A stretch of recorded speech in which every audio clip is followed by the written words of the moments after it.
Pencil drawing practice பண்ணிட்டு இருக்கீங்களா? அப்ப நீங்க பென்சில் பிடிக்கிறத ஸ்லைட்டா சேஞ்ச் பண்றது மூலியமா உங்களுடைய ஆர்ட் ஒர்க்ஸ் இன்னும் பெட்டரான ரிசல்ட்ல வரும். அத பத்தி தான் இன்னைக்கு பேச போறோம். டிராயிங்ல இன்ட்ரெஸ்ட் இருக்கிறவங்களுக்காக 30 டிப்ஸ் அண்ட் 30 ரீல்ஸ்னு சீரிஸ் ஸ்டார்ட் பண்ணி இது ரீல் நம்பர் 18. யூசுவலா நீங்க பென்சில கொஞ்சம் டிப்ல பிடிக்காம கொஞ்சம் சென்டர் ஆஃப் த பென்சில்ல பிடிச்சுக்கோங்க.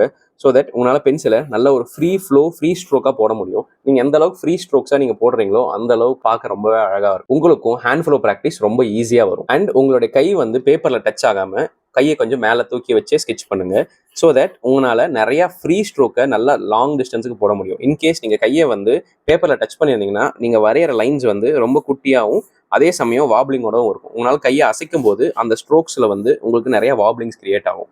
ஸோ அந்த இடத்துல ஆர்ட் ஒர்க் இருந்தாலும் அந்த ஆர்ட் ஒர்க்கும் அழிஞ்சு போகும். In case you are doing a பெயிண்டிங்காக இருந்தாலும் உங்களால் அந்த பெயிண்டிங் டிஸ்டர்ப் ஆகும். ஸோ கையை எப்பவுமே கொஞ்சம் மேலே தூக்கி வச்சே ப்ராக்டிஸ் பண்ண ஆரம்பிங்க. அண்ட் அதே சமயம் பென்சிலே கொஞ்சம் சென்டர் ஆஃப் பென்சிலை பிடிச்சி நீங்கள் ஸ்ட்ரோக் கிரியேட் பண்ணுங்க. உங்களுக்கு வந்து நல்ல ரிசல்ட் கிரியேட் ஆகும். இதை ட்ரை பண்ணி பார்த்துட்டு கமெண்ட்ல சொல்லுங்க. அண்ட் உங்களுக்கு இந்த மாதிரி ஆர்ட் ரிலேட்டட் கண்டென்ட்ஸ்லாம் ரொம்ப பிடிக்கும்னா ஒரு ஃபாலோ பண்ண மறந்துடாதீங்க. And that's it for today. See you on the next video.